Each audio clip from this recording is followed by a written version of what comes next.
કાયદા બિલ 2024 પર રાજ્યસભામાં ચર્ચા દરમિયાન બેન્કિંગ કાયદામાં રહેલ ખામીઓને ઉજાગર કરતી શક્તિસિંહ ગોહિલની ટિપ્પણીઓ.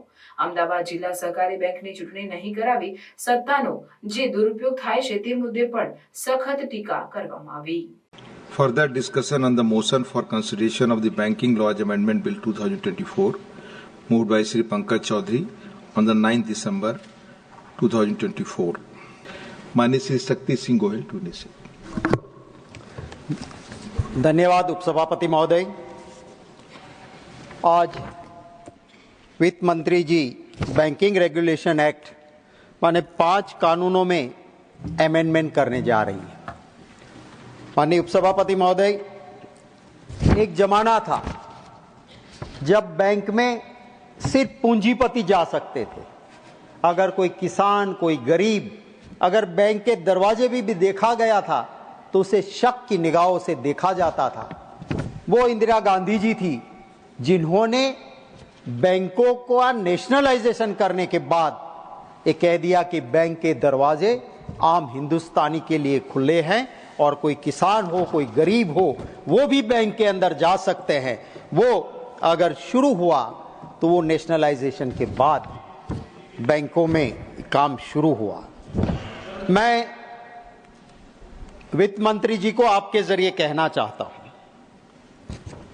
कि आप कानून बदलने के साथ अपने ऑब्जेक्ट्स एंड रीजंस में आपकी मंशा पे मुझे कोई शक नहीं है, पर जो लोग आपके साथ बैठते हैं, जो लोग एडमिनिस्ट्रेशन चलाते हैं, वो अगर आप कितना भी कानून बदलो, जब तक उसको इंप्लीमेंट करने वालों की मंशा साफ नहीं होगी, कानून बदलने से कुछ नहीं होगा. इंप्लीमेंटेशन करने वालों की नीयत को ठीक करना होगा. कानून बनता है संविधान से. संविधान का आर्टिकल 14 कहता है इक्वालिटी बिफोर लॉ. कानून सबके लिए समान होना चाहिए, ये हमारा संविधान कहता है. पर यहां क्या होता है उपसभापति महोदय, एक कानून होता है जो सामने वालों के लिए इस तरह से उपयोग करो पॉलिटिकली कि उसे खत्म करो, और जैसे ही अपने पास आ जाए वो आर्टिकल 14 नहीं रहता है, इक्वालिटी बिफोर लॉ नहीं, कानून बदल जाता है. अगर सामने है, कहते हैं कि बहुत बड़ा क्रिमिनल है, फ्रॉड किया है, अब ये जेल जाएगा, चक्की पीसिंग, चक्की पीसिंग, चक्की पीसिंग, और जैसे ही बदल के इधर आ जाएगा power seeking, power seeking, power seeking हो जाएगा, उसको सब मिलता रहेगा. तो ये एक कानून अलग अलग नहीं होने चाहिए, कानून सबके लिए समान होना चाहिए. उपसभापति महोदय, इसी बिल के अंदर एक अमेंडमेंट आ रहा है. क्या आ रहा है अमेंडमेंट? कोऑपरेटिव बैंक्स के अंदर डायरेक्टर का टेन्योर 8 साल का है, जो इसी सरकार ने किया, कुछ ही वक्त पहले किया. पॉलिटिकल अपनी पावर बचाने के लिए पॉलिटिकल इक्वेशन के साथ कानून के साथ खिलवाड़ नहीं करनी चाहिए. 8 साल के लिए आपने कहा कि कोऑपरेटिव बैंक में डायरेक्टर 8 साल ही रह सकता है. अब क्या ला रहे हैं? अब ये नए अमेंडमेंट के साथ ये ला रहे हैं कि अब कोऑपरेटिव बैंक में डायरेक्टर 10 साल तक रहेगा. जब आपने 8 साल का कानून बनाया था, उसी वक्त गुजरात में Panchsheel marketing cooperative bank limited, sir, वहां के जागृत नागरिकों ने रिजर्व बैंक ऑफ इंडिया को लिखा कि बैंकिंग लॉ कहता है कि 8 साल से ज्यादा डायरेक्टर नहीं रह सकता है. उपसभापति महोदय, गुजरात गवर्नमेंट के कोऑपरेटिव डिपार्टमेंट को लिखा. मेरे पास एक खत है संदीप मांगरोला करके एक नागरिक का. गुजरात गवर्नमेंट आरबीआई को लिख के भेजती है कि यस, हमें ये मिला है, पर इसका इंप्लीमेंटेशन तो आरबीआई को करना है, और Panchsheel marketing cooperative bank limited में 8 साल से ऊपर डायरेक्टर हो गए हैं, सो रिजर्व बैंक ऑफ इंडिया आप डिसाइड कीजिए कानून के तहत। रिजर्व बैंक ऑफ इंडिया ने डिसाइड नहीं किया। इसने बार बार लिखा कि मैं ऐसे बहुत सारे कोऑपरेटिव्स के, शुगर के सारे डायरेक्टर 8 साल पार कर गए, मैं डिटेल दे रहा हूं, मुझे टाइम दो। एक मेंबर पार्लियामेंट के तौर पे जब मुझे उन्होंने भेजा, मैंने आरबीआई को लिख के भेजा कि इसको मिलिए तो सही, आप एक कानून के खिलाफ काम हो रहा है, एक नागरिक अपनी बात रख रहा है, आप उसे मिलने का टाइम नहीं देते, आप जवाब नहीं देते। दुख है कि आरबीआई ने एक मेंबर पार्लियामेंट को भी जवाब नहीं दिया। क्या है रिजर्व बैंक ऑफ इंडिया के ऊपर वित्त मंत्री जी आप कुछ कहेंगे या नहीं? आज ये पार्टी पावर में है, कल ये है। डेमोक्रेसी में इलेक्टेड मेंबर के लिए वो जनता का प्रतिनिधि होता है, उसके लिए कोई भी ऑफिसर, चाहे कोई भी पॉलिटिकल पार्टी पावर में हो, आज हम लिखते हैं आपके डिपार्टमेंट से कोई जवाब तक नहीं आता है, चाहे कुछ भी लिख लो आप।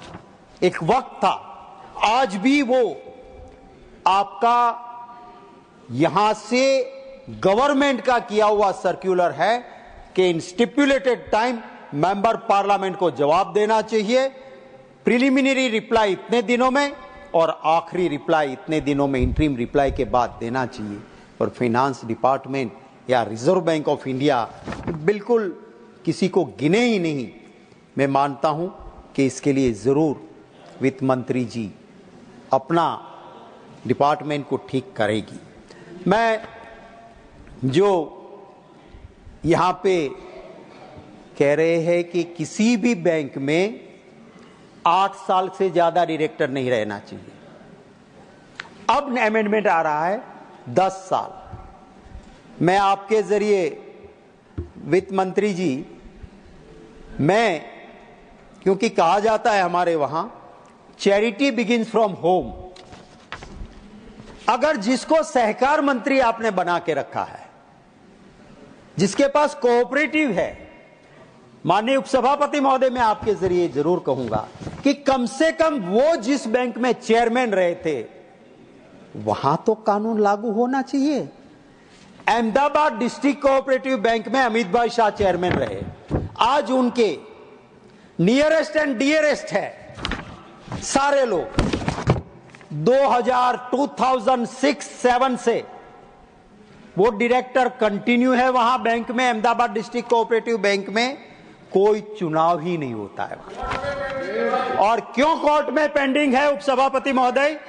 क्योंकि 2 डायरेक्टर से एक गुट जो कोर्ट में पेंडिंग है, बड़े अनुभवी आदमी है। I am not criticising court, whatever the matter it's my right to say, and whatever is there, that's why I want to highlight.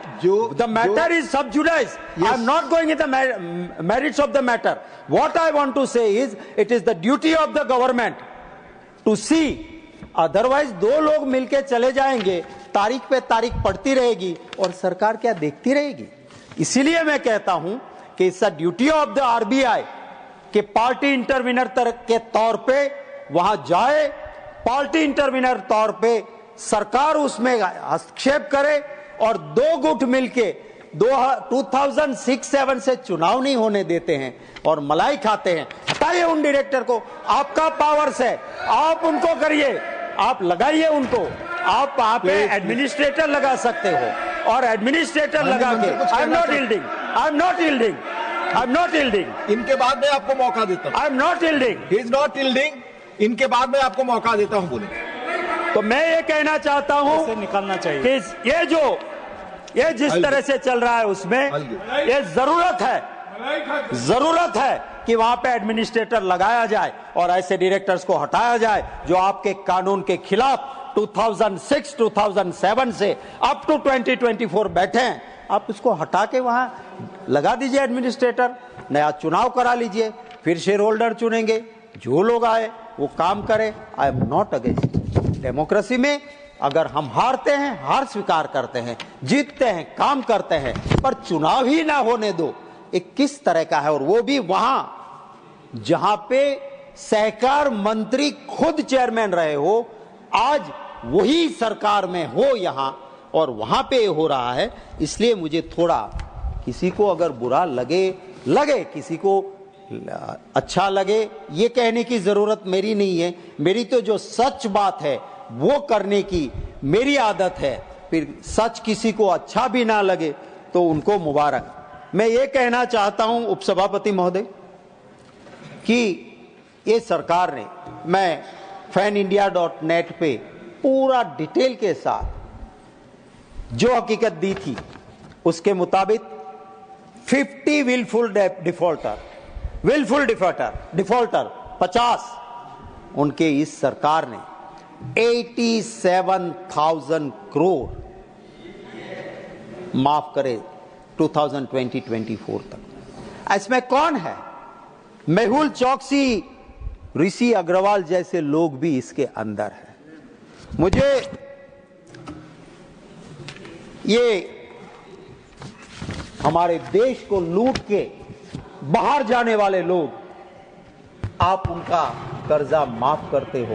आप वो गरीब किसान, छोटे दुकानदार के वहां तो ऑक्शन करने पहुंच जाते हो, और यहां पे उनका आपने माफ किया।